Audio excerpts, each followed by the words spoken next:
Welcome to the Sports Bros Podcast, featuring the almighty B-Live, the money man Scottie D, and your host, the head of creative Eddy Kool. The Sports Bros Podcast, by the fan, for the fan, talking sports just the way you like it. And without any further ado, let's give it up for the Sports Bros. We talking sports. It's Tuesday, and you know what that means. It's time once again for your favorite sports podcast, none other than the Sports Bros Podcast. Whew, what a weekend. What a weekend. I go by the name of the HOC, Eddy Kool up in here. And of course, I have two of the best co-hosts in the world because y'all know I can't do it by myself. I've tried, and it just ain't as fun because talking to yourself ain't cool, which means you need to see a therapist. But if you seek therapy, you need to see your therapist, see your therapist, and don't feel bad about it, all right? Introducing first, coming to you from Fayetteville, North Carolina, the almighty B-Live. What's happening? What's going on in the world today? All right, Randy Orton over here. I hear voices in my head. No. I trust and believe therapy is key. B-Live, B-Live, do me a favor. I didn't do it. Lean your head right here. Lean your head right here. What am I? Lean, come here. Lean your head right here. It's trying to choke you. Oh, Nah, but go ahead. I was like, which way am I supposed to move? I missed that. All right. With forward. that, forward. You can lean right here. Got it. Cool. Go ahead. But yeah, man. Oh, I'm gonna say this. I'm gonna say this real quick. I'm gonna go ahead and get this off my chest. If you are not a golf enthusiast, you need to be. I don't know how to describe to you how incredible this weekend is. We look forward to it every single year. And it's for, I guess the older I get, the better. I don't know what it is. But golf is where it's at. And man, what a weekend we just behold. And also, I want to apologize to Rory McIlroy. I'm glad that you pulled it out. But I really legitimately thought that I had jinxed you yesterday when it came to Masters. We're going to get into it. Got to go ahead and introduce the other guy, and then I'll explain to you what happened day 4 of the Masters. Go ahead and get that introduction out of the way. Whatnot, yes, sir. Can't wait to have that conversation. And the other guy, he is the pride of Washington, Pennsylvania. He is the one, the only, the money man, Scottie D. Here comes Peter Cottontail, hopping down the bunny trail, hippity hopping, hip hop. Easter's on its way. Hey. Yeah, Easter's coming. Remix. This is a great time. Scott. Great time. Yeah, I got the word hip hop stuck because I was thinking hippity. Yeah, great time of year. We just finished up with the Masters. For us who are wrestling fans, it's WrestleMania week, and then next week's the NFL draft, and then we're into NHL, NBA postseason, and then the dog days of summer come up, and then it's a long time before training camp starts. But that's neither here nor there. Right now, this is a good little time, and I am exhausted because of Rory McIlroy. He physically, emotionally spent me all day on Sunday. It was brutal. It was a roller coaster, and I was rooting for him this time. I told you on Thursday, I was picking him to win, which I've done many times before because many times in the past I've said I thought he was the best golfer when he played his best. I currently still think Scottie Scheffler at this point is the best golfer in the world despite this tournament. But for Rory to finally come through was amazing. But it took it out of me. And Eddy Kool, let's just get into it. Give me the top of the order thing. Tell me we're going to do the top of the order. Say it to me. Top of the order. Okay, let's hop right into it. The top of the order. All right, let's get this thing started. Here it is, the top of the order. And speaking of the Masters, so this excerpt comes from the Sports Bros podcast group chat. And no, you can't have access to it, all right? According to the almighty B-Live, quote, Rory won it, lost it, won it again, lost it again, won it again, lost it again, and finally won it. Where's the lie? That's all I needed to see. Where is the lie? Yo, look, I'm just gonna put it to you this way, and that was just round 4. Let's not even talk about round 3 when he put back to back threes to start off the red hot Fire. Like, God, it's, man, when I tell you that watching all 4 rounds and then watching, man, this was a roller coaster for the ages. And I'm going to go ahead and explain it. I'm going to go ahead and explain it, and we'll fill in everything else, because up, down, won it, lost it. The 12th hole, Rory McIlroy was 4 strokes ahead. Majority of the people had already made it to the clubhouse. There was only a few people in contention, and he was 4 strokes ahead. He pretty much, this is the moment of time where, as a content creator, as a sports analyst, fanalist, if you would, as a sports writers, as both y'all have professed, and you got your respective collegiate degrees and whatnot in sports communication, mass communication, all that stuff, and what you say, whatnot, in your resumes. Mm-hmm.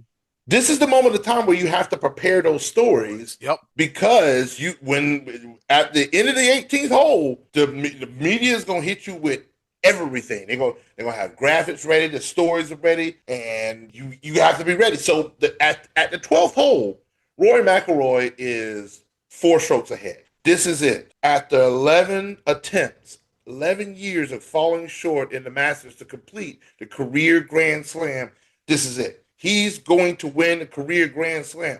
I now proceed to get the pictures of the other 5 golfers that have reached golf immortality. Mm-hmm. And to make a graphic with all 6 of them surrounding the 4 trophies, as you can see in the background when we put this out on video. The Masters trophy is behind my big back. All right. But so I'm preparing this graphic with Gene Sarazen, Ben Hogan, Gary Player, Jack Nicklaus, Tiger Woods, and assumedly Rory McIlroy will be joining them having the career Grand Slam. And then hole 13 happens, where he proceeds to just be all over the place, can't hit a fairway, can't hit the green, and proceeds to double bogey at the same time. And next thing you know, his lead has all but disappeared. And now it's a 3-way. Well, I think the 3-way tie was like 2 holes after that. It was like 5 minutes after that. Yeah, it's like, I was like, wait a minute. It was on the following hole because Oberg birdied and got to 10 under, and Rory had just come back to the field at 10 under. And Oberg actually was putting from the fringe to take the lead of the tournament. It was insane. I shared the graphic that I made that is behind us. I shared it to our group chat. Also shared it to a golfing friend of mine that's been on the show before, Tanner Port. That's my dude. I shared it to him. I was just saying, like, well, how does this look? And as soon as I sent it to them, next thing you know, all hell broke loose. And now it's a 3. I'm like, wait a minute, what? Did I just jinx Rory McIlroy? I feel like I just jinxed him. But I know I'm not the only person out here that was preparing for this. Because as soon as he won it, graphics everywhere, ESPN, Fox Sports, all the things, PGA Tour, they had all their graphics and all the other people that do their thing. I wanted to be ready. I'm sorry. But man, then on top of that, what was it? I think it was the was it the 16th hole that he masterfully played in 15. 15. Oh yeah. On 15, he hit his drive to the left. He was slightly under a tree limb, and Dottie says he has a shot, but he has to hit it. He has to start it low, then it has to go high, then it has to turn over. And I thought, oh yeah, that's just hit that shot. Yeah. And then he did. Yeah. I was like, what is going on? And then, because at the point in time, he took a 2-stroke lead then. He could have. He missed the eagle putt. Oh, that's right. He got birdie, but he could have. It would have given him a 2-shot lead. But it gave him a 1-shot lead for like a minute and a half because 2 holes ahead of him, Rose is hitting a bomb on the 18th hole for birdie. Incredible. And so Justin Rose goes into the clubhouse at 11 under. And right after Justin Rose goes into the clubhouse, was it what my dude name? Plays he plays live golf. He's third place. What was his name? Oberg? No, The Patrick. Shambo. Oh, Patrick Reed. Yeah, he's Patrick Reed freaking one hops. I think dunks it. Yeah, one hop dunks it for 9 under, and then I look. I was like, oh, he hasn't. No, he doesn't because Justin Rose is in the clubhouse at -11. So once he put that -11, pretty much everybody else is out of contention because unless you're holding it holding it on 18, but man, just and then what was it? I think it had been a 4-foot putt for McIlroy on 18. And so he gets to 18, and my biggest fear with him is he's going to leak it. And I'm yelling at the TV, hit your 3-wood. Hit your 3-wood. You don't need to hit driver here. Hit your 3-wood. And he hits driver and strokes it perfectly. So after blowing it with his wedge a few holes earlier, I am positive he's going to hit a nice easy wedge anywhere on that green to putt and get the jacket. And he promptly smacks it into the sand trap. And now makes a beautiful shot out of it and still has a chance to win. And, you know, and this took me back. If you guys remember last year in the U.S. Open at Pinehurst, it came down to Rory and DeChambeau again. And Rory was leading with 4 holes to go and bogeyed 16 and 18, both of which were like 2-foot putts. If you remember, he was so upset. He went to the car. He didn't even go to the clubhouse. And he was like off the grid for weeks. I mean, he was so upset. He was so despondent that he couldn't even stay and do an interview or anything. He just left, just got out of there. So when he lined up for that putt over 18, I'm not 100% sure he's going to make that one. And then he missed it low. He missed it on the low side. All right. And to the older gentleman that happened to be sitting next to me when Rory McIlroy missed that 18th hole. What the heck did you expect? You didn't expect nobody to have a reaction? Oh, I'm ruining it for you, man. If you don't go somewhere, but yeah, I'm sorry. I apologize. Go somewhere and sit your ass down somewhere. I'm trying to enjoy my golf. I wasn't supposed to air that out on the. I don't. You know. Yeah, this our podcast. We do what we want to. But man, I was like, "Are you kidding me? Like this? Come on!" And do you think Justin Rose could have easily been 5-6 strokes ahead if he didn't have a disastrous third round where I think wasn't Rose like he was 4 ahead after round 1. He ended up being 1 ahead round 2 and then fell off the face of the earth. He was 7 strokes behind coming into round 4. Rory started off at 12 under. Justin Rose was 5 under. That shows you what type of tear Justin Rose was on. But at the end of the day, this has never happened before with Rory McIlroy having 4 double bogeys and still won. That's insanity. Well, which hole was that? Where the one where he hit the wedge at couldn't have been the work. I think that was 13. That was 13 that he laid up back into the water. Yeah. Yes, that was 13. And I'm just over here like, 13, yeah. And then he bogeyed 14 right after that. He got himself into trouble and then chipped up and missed a putt there. His putter really wasn't that effective on time. He missed. I mean, he made a couple nice ones, but he missed some opportunities. And I know putting at Augusta is very difficult because it's a hilly course. The greens are hilly and the fastest glass. I even heard DeChambeau reference that. He said that he never adjusted to the speeds of the green, how fast they were for the Sunday round. And I was actually shocked to see him melt down like he did. I thought he was legit going to win this thing. I thought Rory might cough it up and DeChambeau would be there to scoop it up, but he went completely the other way. He completely unraveled on hole 12. Actually, Rory bogeyed that hole as well, but he went for it over the water and pulled it left and dropped it into the drink. And for all intents and purposes, he was out of it at that point. You could see his body language told you he was done. DeChambeau looked defeated after that. And the thing about this, what was so crazy about DeChambeau, he took over the lead after what?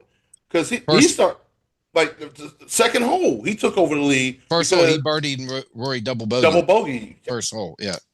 I was like, wait a minute. And then I think you said it where like Roy's gonna bounce back for this. He's gonna bounce back, and then he comes back with beautiful shots. I'm over here like, wait, so much to unravel. And again, that was just round 4. Round 3 had just as much intensity and craziness, and Rory coming out on fire, distances himself away, and then just as quickly as he was ahead, gave it right back. Up, down, all right. And man, and then the first playoff hole playing 18 all over again. Both very good shots, by the way, but just I'm glad you said it, because I would have felt bad for Justin Rhodes had he worked out on the range all that time and then went out there and blew it. I mean, this was a case where he made a really good shot and Rory just happened to make one better. I mean, he just missed the putt coming down the hill again. It's a tough downhill putt for Rose to make. I feel for the guy for not winning, but I would have felt worse had he gone out there and shanked it into the woods and made a complete mess and choked, so to speak. Yeah, it was. But he did not. He made a good shot and he parred the hole. I mean, it wasn't like he played it poorly. Just his approach shot just had a little bit too much juice on it, and it spun past the hole and didn't come back down the hill. And Rory hit a perfect shot. It's funny. Funny how I would see some in the group chat because I was insanely busy. Scottie D, you spoke the devil up here. There's a bunny rabbit right there in my backyard. Literally, that's beautiful. Like you see the bunny rabbits in the backyard and everything. But every time somebody would hit one of the bunkers, Scott would go beach. Oh, that was me. I'm sorry, beach. See, that was me. That was me. I was like, beach again, because he could not stay out of the. I was like, great day. This is it. Like you 17 tries at the Masters, 11 tries to get the career Grand Slam.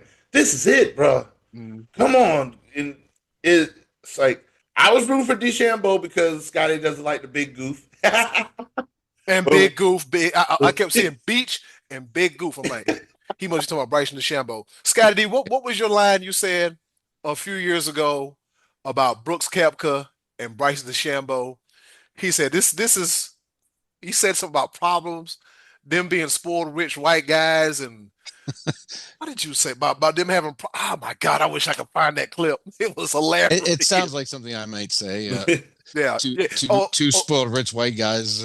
Yeah. You said Scottie D said, "Look here, we got two spoiled rich white guys by the name of Brooks and Bryson, and they can't get along." Hilarious. I remember that. Oh man, but yeah, it was such. It was a great day for golf. It was a great day for golf. I highly encourage, if you're not into the golf game, I understand it may be slow and it may not be the most entertaining thing to watch. It's once you learn some of the intricacies of it, just learning like your slices, your just the spin on the ball, just the wind, all the factors that go into it. And then on top of that, just the nostalgia, the history behind it, and that some of the Augusta history is a little rocky. Maybe I'll be there one of these days. But we're gonna get there. Once if I win the lottery, literally. But it was such a sight to see. There was so much excitement, and you know how we say like in football is a game of inches, in golf it's a game of millimeters. It is the smallest of errors, the tiniest of misjudgment, miscalculation. It's the difference between an eagle and a double bogey. It's that it can happen that quickly, and we watched every bit of it. McIlroy showed us in one sitting and 5+ hours of watching how up and down golf really is, and it is a roller coaster. It is an emotional roller coaster. Every bit of excitement, emotion, sadness, all can be balled into one when it comes to the sport of golf. And at the end of the day, all of it is just a beautiful thing to see. Well deserved to Rory McIlroy. Congratulations. Golf immortality, the career Grand Slam. Only 6 golfers, 5 other golfers have done so. Rory McIlroy, you deserve it. You absolutely. You've been the ambassador for golf, especially PGA, for many years now. You sort of taken on the mantle since Tiger Woods has sort of like gotten older. Mm. Rory McIlroy has become a favorite. He's been a spokesperson, and you sit alone. You sit atop 2015. That green jacket is all yours, my friend. Congratulations. Or 2025, either way.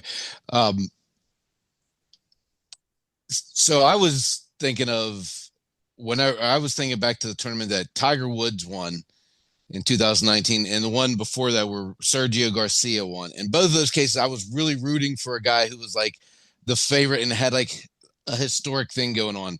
For Sergio, a guy who had spent his entire career without a major. For Tiger, a guy who had disappeared off the face of the earth. It had been 10 years, I believe, since he had won it. And here he is on the big stage. Both those cases on Sunday, these guys had leads, and I just was tense, like hoping, don't blow it, hold the lead. Don't blow it, hold the lead. And when Rory got to 14 under, I felt kind of the same way, except that I had seen him do this last year at the U.S. Open and other tournaments where he didn't finish the job. When he got to 13 after the bogey and he laid up, you said something, you texted me about him laying up, and I said, that's a smart play. And then he promptly dunks it in the water, and the 3-shot lead is gone just like that. So my thing was, I was wondering, why did he hit that shot? Well, he explained that later, where he said that on that type of lie, that side hill lie, he has tendency to pull that wedge, that club that he was using, way to the left. So to overcompensate, he aimed it to the flag, thinking it's going to go left, and then it went straight, and he dropped it into the water. So that I can buy that explanation, and maybe he just overthought it a little bit. I still don't know why he hit it in the sand on 18. That to me, that was a choke. But man, he hit the shot of a lifetime, not once but twice. Insane. The shot he hit on 17 was aggressive and ended up right next to the hole, and he was able to get the birdie to take the lead in the first place. This guy is magic whenever he's hitting these shots. He had some shots on the front nine too that he was all over the fairway. One hole he was hitting off of pine straw, and it looked like there was a tower or something in front of him. And I'm like, just try to punch out, and he hits it all right up and ends up making birdie. And then on the next hole, he's on the left side. He hits the ball over the tree, hits a limb, and it drops down right in front of the pin. And he's actually laughing with his caddy because at that point, everything's going right, and you feel like this guy, it's his day. It's his day. And even after he bogeyed, he was up 13 to 10. And I said, all he has to do really is par out here. If he makes par, you're forcing Justin Rose to have to birdie out just to tie. All you got to do is just make pars. He was actually trailing. He was actually at one point not in first place any longer. He went all the way down, and what an absolute roller coaster.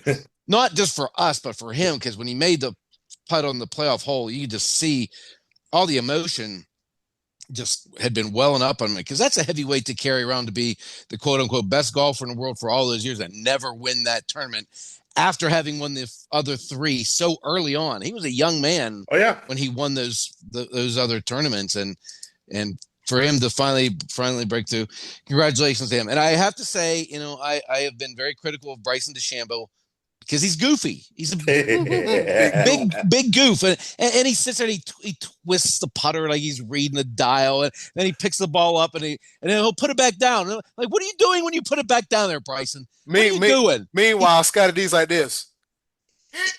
Yeah.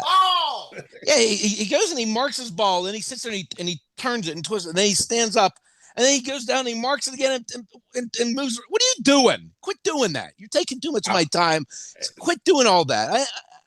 No, I don't think there's not a reasonable explanation for that. I'm not buying it. Scottie D, I gotta ask you this because it's now out there. Because Scott Van Pelt, SVP, said it. He said that golf should have a shot clock. What do you think of that?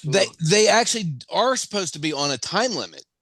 There is supposed to be not a shot clock per se where you can see it ticking down, but you're supposed to keep it within whatever it is, 10 minutes per shot or so. I don't know what it is. I'd say go for it because some of that's ridiculous. I wouldn't mind seeing an official walk and hold up a clock. So, I mean, come on, man. What are you doing when you're looking at the ball? You bend down, you remark it, and you can't move it very far. It has to be right there. So quit doing that, Bryson. You're a big goof. And so I was glad, but I will have to say he did at least he didn't do what Rory did and run off to the car last year. He gave an interview right after, which I thought was horribly timed because we're in a playoff at this point, and Rose and Roy are walking up to their balls and they're talking to DeChambeau, who was an also ran. That interview could have come at a later time, I thought, but credit to him, and he'll that big goof will probably win one this year. He's going to be in Charlotte next month. Quail Hollow is where the PGA Championship is, and then in June, I will be there on the Thursday round at Oakmont for the U.S. Open, and I will be yelling at that big goof till they drag me off the course. I'm going to do all I can to cost him the U.S. Open. We gonna see it on TV, Scott. Kicking and screaming, to a security guard. Put me down. And I'll be yelling, goof, you big goof. And you know what? Good. All the other live golfers tanked this tournament pretty much. No DJ, no Koepka, none of these guys. Third and fifth place. I don't know. Yeah, but Patrick Mead he made a late run, but he was never really in contention. John Rahm was never in contention. DeChambeau was like the lone guy that one hop. That one hop, I believe, got Patrick Reed like $800,000. It's like that's how crazy the golf money is. I was laughing just a little bit earlier because I had a visual in my head. You know how they have those big signs that say "quiet" when you're on the golf course. I think they're gonna have another one come and say, "Shoot it!" They're looking at the time and just gonna see a big sign. Shoot it. It's gonna go quiet. 1, 2, 3, flip. Shoot it. Yeah, I understand what Scott Van Pelt's saying about having a timer or something, but yeah, it's a tricky thing because you have to have time to read the green and do that, but sometimes these guys take it just to an extreme degree. Rory doesn't even, he walks up to the ball and hits it. He doesn't take practice strokes when he's putting. He doesn't go and swing 10 times before he addresses the ball. He just goes up and hits, and he's good enough to win. So quit that, DeChambeau. Just quit it. I think there was a graphic where like Rory had the longest drive of the tournament, and it wasn't even close. Like Rory cranked one 371 yards, and the next closest was like 315. And I'm like, yo, Rory was getting after it until that one hole that he didn't, the one that he laid up and was just wrong. But man, he's the one guy that can compete with DeChambeau as far as length off the tee. I mean, DeChambeau is the longest hitter on the tour, but Rory has also the skill to go with that too. Well, I say that, and then he goes and dunks an iron into the water on the 13th hole. But yeah, it was an emotional day, emotional win, and that's really all I had to say about the Masters. Right. Well, we're all out of Masters talk. B-Live, was there something that you want to sneak in about a certain former Tennessee quarterback?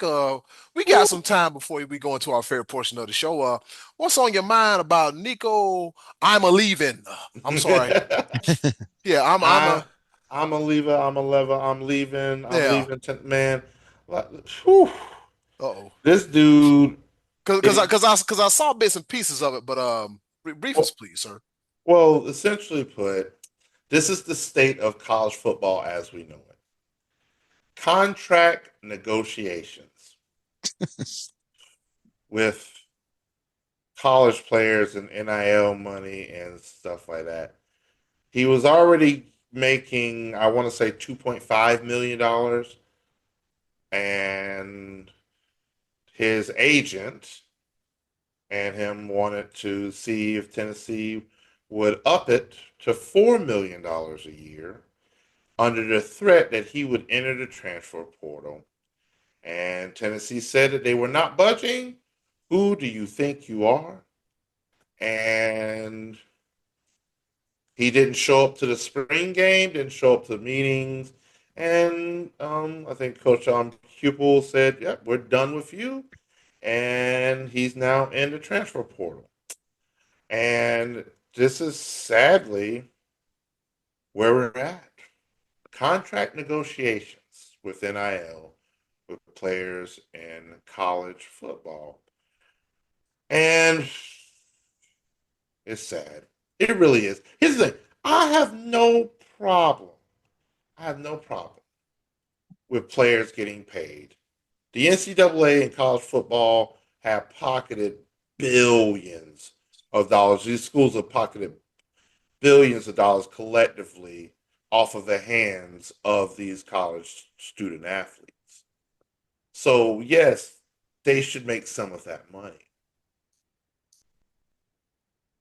But now it's to the point where you're, when you sign the dotted line saying you're committed to this school, and then you can, oh, you know what? I'm good. Don't just throw away that piece of paper. I'm a decommit. You know what? I'm gonna take this money, but I'm good. I'm not making enough, so I'm gonna go over here where they're promising me some more money, even though they shouldn't be talking to me in the first place.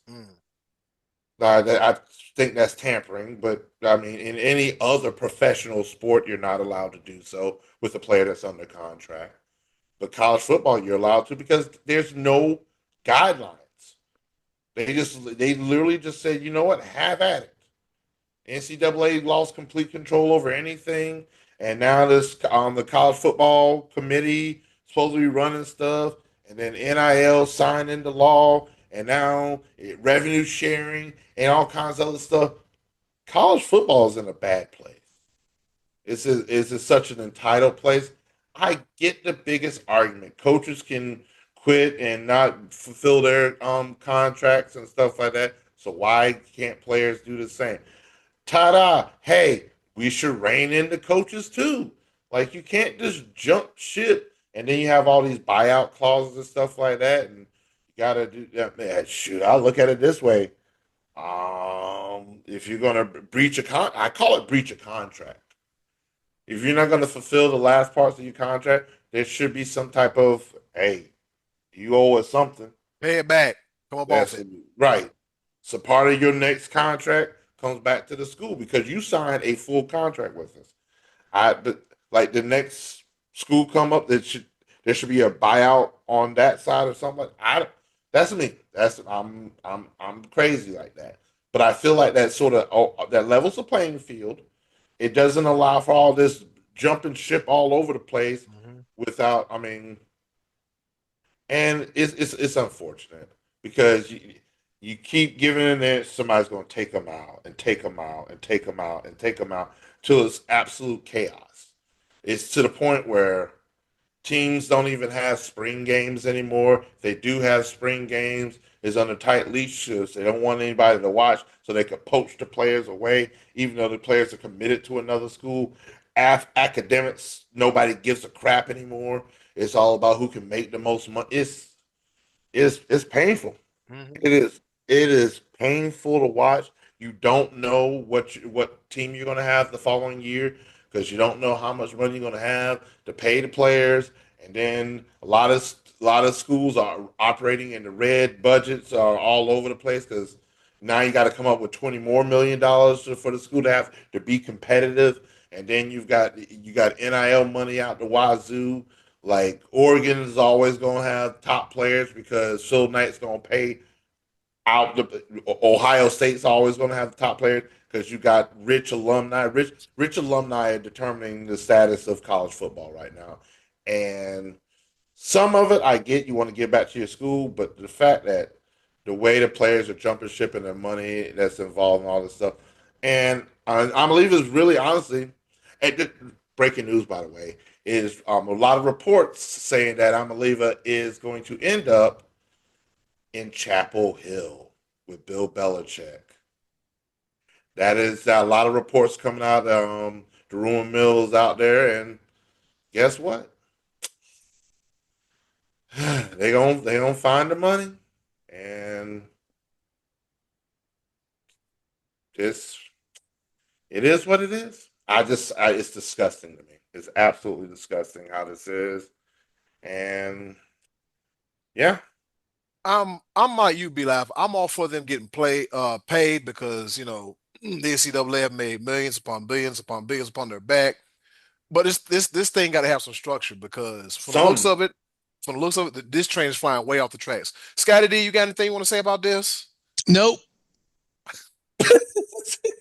Nope. Got up closer to the camera. I thought we was gonna get a good one. He just waiting to make my next cameo appearance.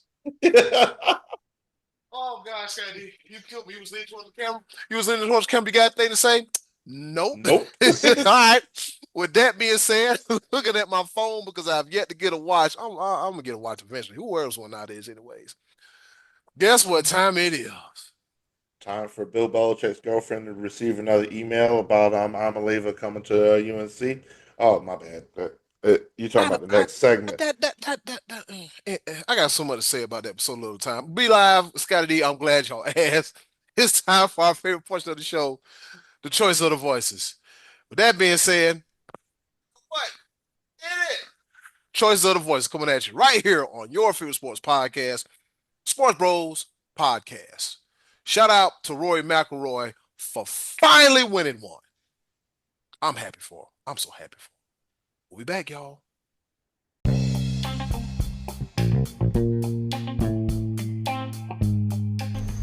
And now, our favorite part of the show, the choices of the voices.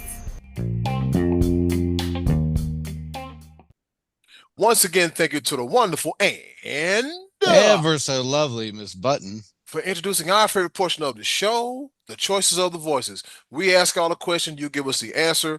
We'll pick on you, agree with you, or throw you in the penalty box. But anyways, we appreciate your participation on the choices of the voices. Scottie D, with that being said, what's on tap for this week? Well, we talked last week about sports organizations that we thought were a little bit subpar in their operations. And so I asked this week to flip it and tell us who you thought, excluding your own favorite team, of an organization in the sports world that you felt, man, they really do things well. They do things the right way. Great run organization. I like how they do it. Kind of jealous that my team doesn't do that. Whatever, what have you. And we had some good answers for this one this week, Eddy Kool. All right. With that being said, let's go ahead and hop into it. Sean Hibbert says, take care of last week and this week in one post. I saw that. Okay, so he said the Bills from 2000 to 2017, and then from 2017 to the present. So he said the Buffalo Bills. I respect that. So he's a Bills fan, and he likes how they turned the organization around. He colored outside the lines a little bit, but I get what he's trying to say. That's our guy, Sleepy Sean. Love you, Sean. Love you. Yeah. Love you. Sean, wake up. I'm not asleep. Get out of here. Hey, y'all airing out dirty laundry. Wow. You know what, Sean? Thank you, sir. Thank you, and I appreciate you. All right, I appreciate you. It's all LOVE over here, man. All LOVE. Ryan Rubaleski.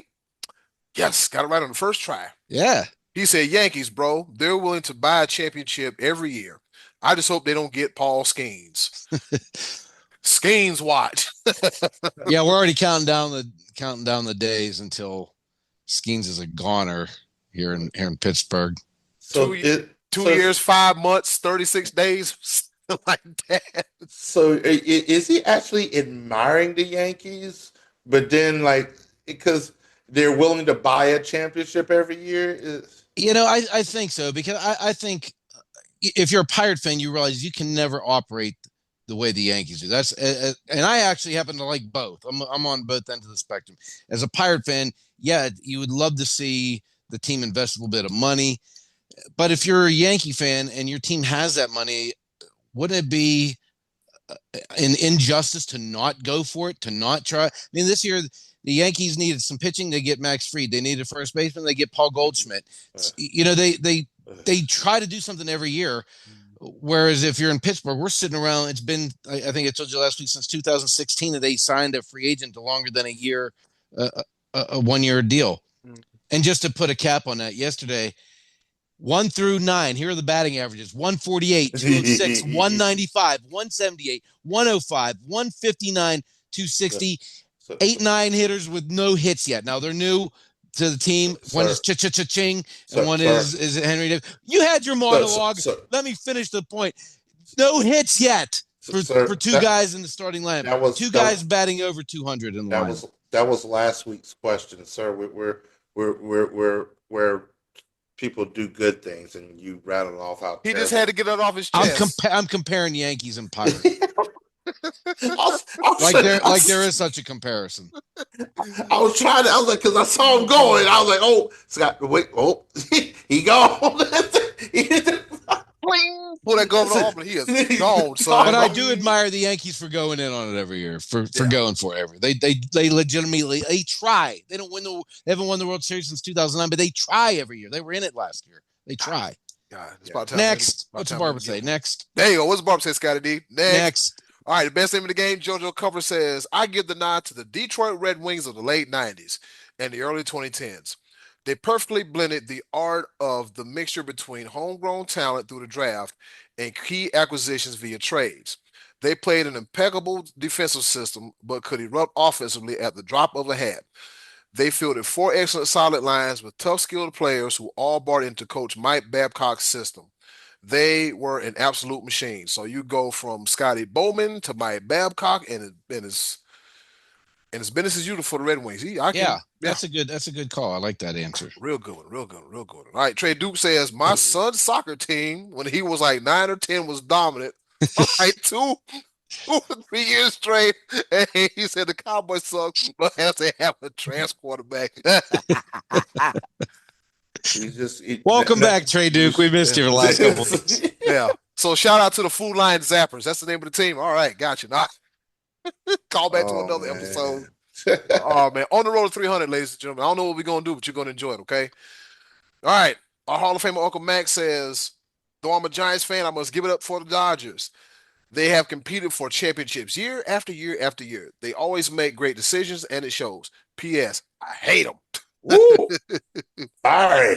Another team that's willing to spend the money, though. I mean, they go for it. So again, if you're a fan of the Dodgers and they got all that money, they're printing their own money, and you're not going for it, then that's not fair to your fan base to not do all you can to try to win.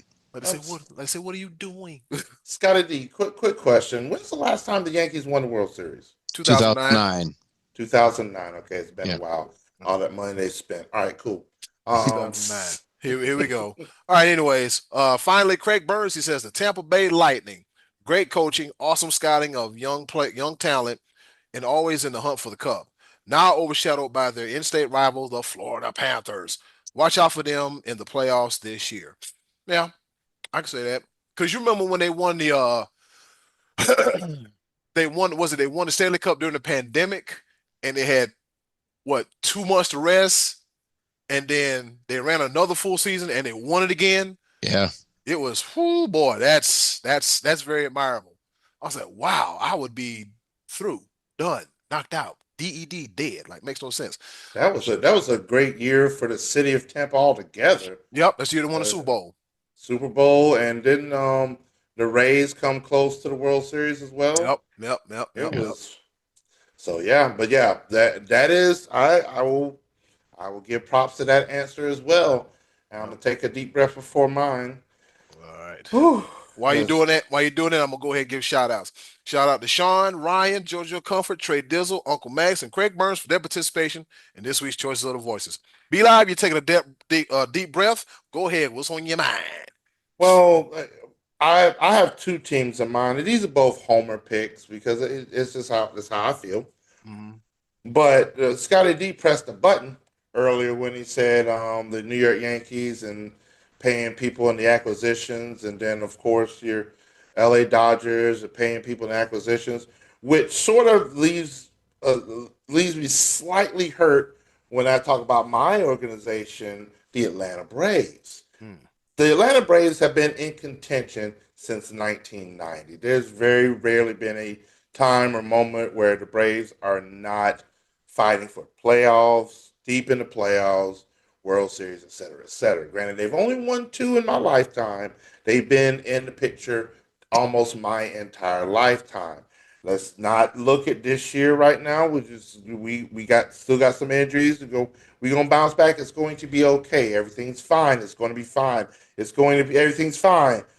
I would love to have Max Fried back in a Braves uniform. Mm. Oh, sorry. Okay, I said I was gonna breathe. It's all good. I am almost at the point where I want my Braves to make a splash and pay. Like I was okay. I was okay with Freddie Freeman. Not really, but I was okay. We don't. We're not in the habit of spending top dollar, and we did sort of get a younger, better option with Matt Olson. Freddie Freeman was the fan favorite, but it's a business. But I just think that at the end of the day, like we we do what the Braves do. What they do, they make great moves off season. Their farm system is one of the best in the leagues. They recognize young talent. They put people in place to win the big games. 2021, we were like middle of the pack, and then made huge acquisitions during before the trade deadline, and that propelled us to winning the World Series. That was masterful. Double A, Alex Antetokounmpo, that dude, our The Greek. general man, and something another. Him. Him made great moves during the offseason for us to get that championship. And I think we'll still be in contention. It's just a real rough start to this year. We need some bullpen help. We need some pitching help. Lord, help us all. Strider, we need you. Acuna, we need you. Our bats are almost as dead as the Pirates. Wow. Oh my God. I'm not lying. I mean, I'm not lying at all. Actually, the Pirates have a better record than the Braves right now. I said I wasn't going to get into this year. 5-11. Yeah, we're 4-11. God, dog. Ooh-wee. Yeah, that's what I'm saying. This is unprecedented territory. I got $1 says the Braves are better at the All-Star break. No, I'll take the Braves. Yeah, I think we're better than what our record shows. Yeah. But honorable mention, I want to throw out there the Carolina Hurricanes. Since they've moved from Hartford to Carolina, they've always been in the picture. I know we've only won on one Stanley Cup back in 2005, but the Hurricanes are always in the picture. It's not a time where I can't remember the last time they didn't make the playoffs. And I like stuff like that. Even though the city of Pittsburgh doesn't like that in their football team, I sort of like that in our hockey team, that we're always in contention. And these are not jabs at Scottie D. I don't mean it that way, but it sort of feels that way. But yeah, Atlanta Braves, Carolina Hurricanes, keep doing what you do. Charlotte Hornets, what the hell? And Man. all right. All right, so I'll go ahead and go. It's going to be quick. The Kansas City Chiefs, since the combination of Andy Reid, Patrick Mahomes, Chris Jones, and Travis Kelce have been together. They've won 3 Super Bowls from 2020, 2023, 2024. Also, they've been in playoff contentions from 2015 to 2024, and also they have 5 Super Bowl appearances since 2019, and all the way back in 2015, they have no less than 10 wins. The last 10-win season they had was back in 2017. Other than that, 2015 they won 11, 2016 12, the mentioned 2017 season 10, and they won 12 games in 2018 19, 14 in 2020, 12 in 2021, 14 in 2022, 11 in 2023, and 15 in 2024. The Kansas City Chiefs right now are the model of consistency in the NFL. To say, I almost want to go as far as say, from a dynastic standpoint, they picked up where the New England Patriots left off. Yeah. As far as making a run, representing the AFC, and playing some good football, good team chemistry. There's not a whole bunch of mess coming out of Kansas City, and if there is mess, they get you out of there.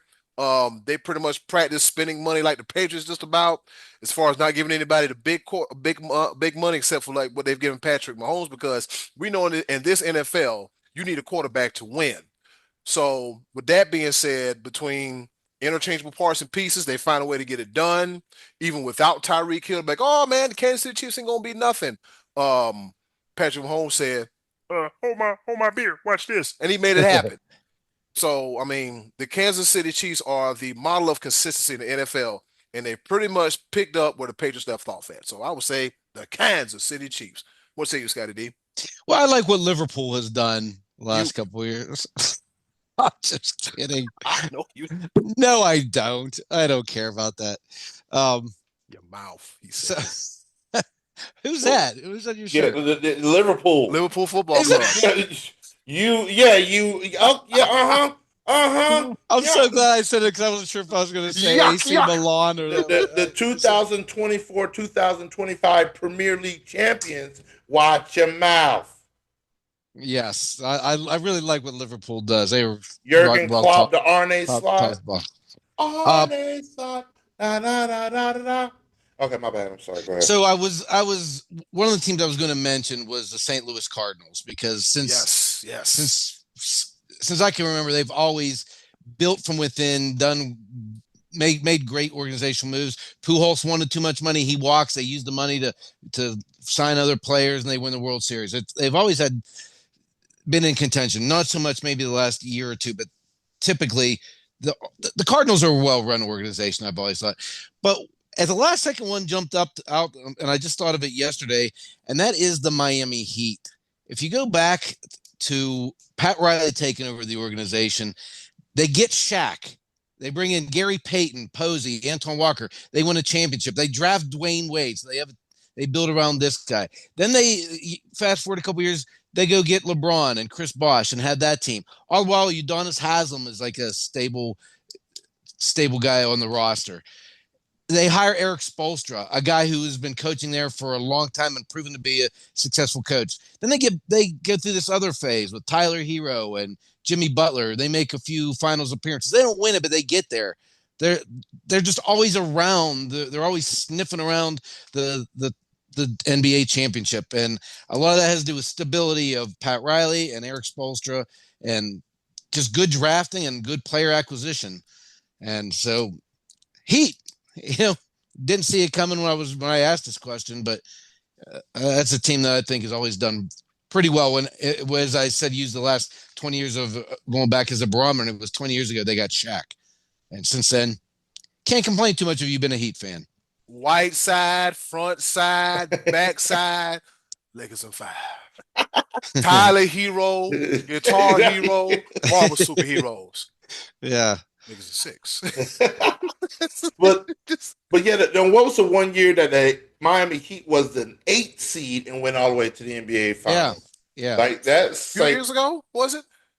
And they're always in they're always in the conversation though. So hats off to you on that because and there's been a lot of good answers recognizing the greatness of these organizations.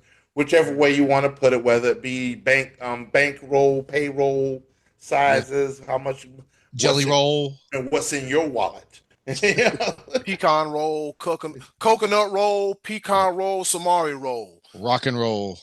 Lakers in 5. No. With that being said, I was watching those videos of him, and he always has that head turn. Yeah. 5. You know what time it is. Uncle Shay Shay. Gotta love it. Scottie D, what's on tap for our Choice of the Voices next week? Okay, so next week it will be into the NFL draft week. Finally, all the mock drafting is finally going to be gone, up in smoke, and we're going to be talking about the NFL draft. So we're going to ask you to tell us what is most interesting to you as we approach this draft, the most interesting storyline, where a guy's going to get picked, what a team's looking to draft, needs, trades made on draft, any of that stuff. What do you find interesting? What are you looking forward to about the 2025 NFL draft? That'll give us plenty to talk about next week, Eddy Kool. Plenty to talk about. With that being said, be live. Grab the pepper grinder because you know what time it is. It's pepper right here. SportsBros Podcast. Come on back, y'all. Bring your ass, as Ant-Man can say. We'll be back, y'all.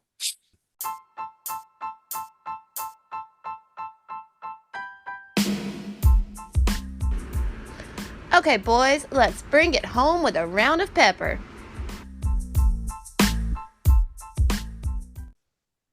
All right, it's time for us to go home and get the hell up out of here. But before we go, a round of pepper. You know how we do it. 3 topics, rapid fire style. Kind of, sort of, not really. Here to engage, enlighten, educate, and entertain. The 4 E's in no particular order. With that being said, I'll go first. On this day in history, back in 1947, before I start, you better pay tax today, the last day now. 1947.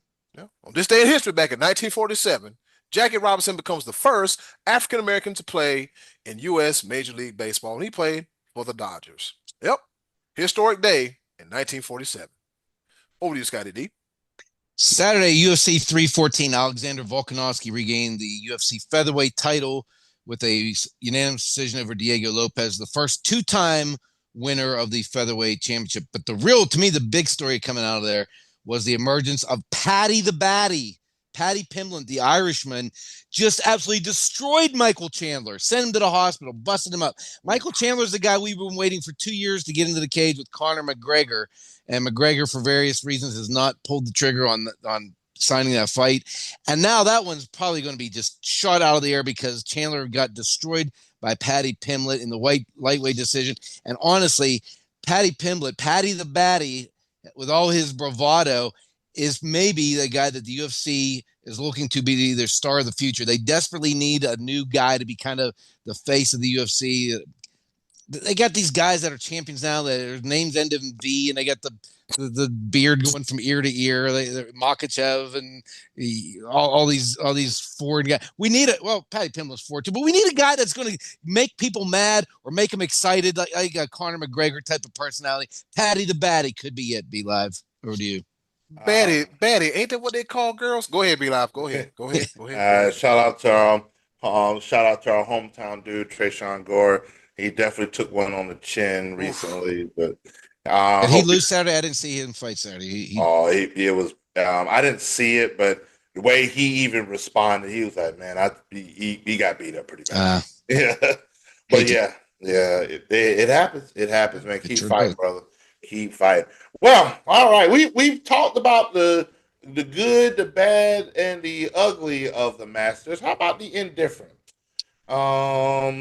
Like when it comes to Augusta National, one of the beautiful golf sites in all of the country and all of the world, and all of the facilities thereof, and all the amenities that come with Augusta National, you would think that the golfers playing the golf course would know where the facilities are. Well, there was one guy that did not, and he goes by the name of Jose Luis Ballester, a 20-year-old Spaniard. He plays golf at Arizona State. Well, he forgot that there were facilities on the course if you have to go use the restroom. And when you gotta go, you gotta go. As opposed to going to the bathrooms to the left of the tee box on the 13th hole, he decided while his other two players were on the 12th hole that he was going to run off to one of the creeks and relieve himself. And to the astonishment that he didn't think that too many people would even notice that he was there, they broke out in applause as he was relieving himself outside of the 12th green. And he said he didn't know where to go since JT had an issue on the green. I'm just going to sneak here in the river. Probably people would not see me that much. Well, sir, they did. And that will be forever a Masters memory in your life. Eddy Kool. 4 ball. I don't need no more hits to the head, I promise. On this day in history, back in 2000, fellas, since this kind of coincides with next week's Choices of the Voices topic. On this day in history, back in 2000, Cleveland Browns select Penn State defensive end Courtney Brown. How did that turn out? The Charleston, South Carolina native. He played with the Cleveland Browns from 2000 to 2004 and finished his career with the Denver Broncos from 2005 to 2006. Yeah, the Browns. Refer to last week's answer of Choices of the Voices, and this is where we at with it. Over to you, Scottie D. These stink. The original 6 of the NHL, the Bruins, Blackhawks, Red Wings, Canadians, Rangers, and Maple Leafs. Those were the original 6 in the NHL. And this year, for the first time ever, the 4 that were American-based are not going to make the NHL playoffs. Ooh. That's crazy that it's taken this long that all 4 of one of at least those 4 teams have been in the playoffs ever since. When did I say the original 6? Since 1942 to 67. That was when the original 6 began playing the NHL. And one of them has been in the playoffs every year up until this year. The real travesty of this all is that the Penguins are not in the playoffs, and we got Sidney Crosby. B-Live, over to you. I knew it was coming. I knew it was coming. Another year. Oh, and by the way, congratulations to Alex Ovechkin for breaking the NHL scoring record. Oh, man, the great one, number 8, Alex Ovechkin. All right. My second pepper point, Scottie D, you alluded to this, that we're coming up to the NFL draft coming up soon. But one team in particular looks like they decided to jump the gun and sign a free agent prospect to the tight end position. And it would be something interesting, him being a former Coastal Carolina player, CCU. But the thing about it is that this guy has never played football. He's a Coastal Carolina University basketball player. But the Carolina Panthers signed basketball player Colin Granger as a tight end prospect. He stands 6'8" at 245 pounds. That screams tight end. That screams Antonio Gates. We shall see how he will compete, having never played football before. Well, he's got the size. Let's see if we make something out of it. Colin Granger, former basketball player turned football player. Eddy Kool, the ball. So Gates didn't play football before he went to the NFL, right? He just played. He was just a basketball player, right? I believe so. And he's now he's a Hall of Famer. Ooh. Yeah. So you're saying there's a chance. Yeah. All right. Here we go, Scottie D. Since you alluded to some hockey earlier, I found something real good, real interesting. On this day in history back in 2019, 3 days after winning the Hobie Baker Award as the top college hockey player in all of the nation, Cale Makar becomes the first defenseman to score in his NHL debut during the playoffs in Colorado's 6-2 Game 3 win over the Calgary Flames. And I think that's the same year they won the Cup, if I'm not mistaken. Wow. I think so, yeah, because I remember how Cale Makar was a big deal. So, yeah. What year was that? 2019. 2019.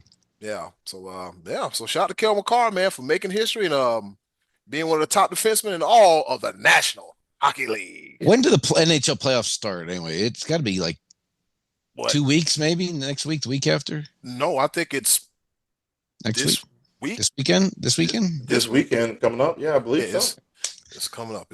All right, let's drop the puck. I look forward to that. All right, Scottie, third and final pep point. What you got? Okay, so last week the Denver Nuggets fired championship coach Michael Malone. What? What? 4 seed in the playoffs too. 4 seed now. 4th. And GM Calvin Booth. What? 4 seed in the playoffs. Like literally a week before the playoffs. Yeah. Yeah, that's what we're doing. What? Be live, over to you. Same reaction. Pepper. There it is. Yep. Well, what? All right. What? Yeah. Well, my third and final pepper point is interesting. You know what? I really do love these stories right here. You know, I come with a third and final pepper point. Well, this past weekend, we had a Division III college baseball game. And the reason why this game was interesting was that the two teams involved had lost a combined 141 games in a row. Yeah. Lehman College came into the game with a 42-game losing streak. And Yeshiva University came into the game with a 99-game losing streak. Well, it ended up being a doubleheader, and both teams ended their losing streak. Lehman won the first game in extra innings 7-6, ending their 42-game losing streak. With them winning the first game, Yeshiva's losing streak went up to 100 games. But they ended up winning the second game 9-5, ending their 100-game losing streak. That's incredible. So Lehman's in New York. Is that where Leshiva? Yeah, they're both in New York, and I believe that. So what took them so long to find each other? I don't know. If you need wins, find each other and then go snap some streaks and play ball. They should just put each other on the schedule like 15 times all year. Just play it out. This is two of them. Might as well. 141 games combined. To lose baseball 100 times in a row. That's sick. But yeah, I can nearly relate as a Pirate fan. I'm very, very close to relating to that. And it is so. They both leave this weekend, finally notching a win and ending the longest losing streaks clearly of all time. I don't know, but wow. Yep. Somebody has to win and get doubleheader. I say congratulations to both. Right. Might as well at this point. I wish nothing but the best for you both. Because that is B4B. Bad for business. All right, fellas, anything to say? Anything you want to add before we get up out of here and watch wrestling and try to get our minds right? I'm going to go bowling, I think. That sounds good. Good luck with that. I am actually going to go bowling. Oh. I'm going to try out this new bowling ball that I got drilled up. Oh, yeah. Oh, your boy's been doing damage. Oh, I bet. Three out of the deadly with it. There it is, Scottie D. I'm looking for it. He was deadly with it. 3 out of the past 4 weeks, I bowled the best series I have this season. So I'm on a roll, baby. I'm on an actual, literal roll. The ball is rolling for your boy. Yes, sir. Coming soon, ladies and gentlemen, will be video footage of B Live being deadly with it. That's not happening. You use that one picture where you was like, "Oh, that was professionally done." That was professionally done. That was a nice picture. I like that picture.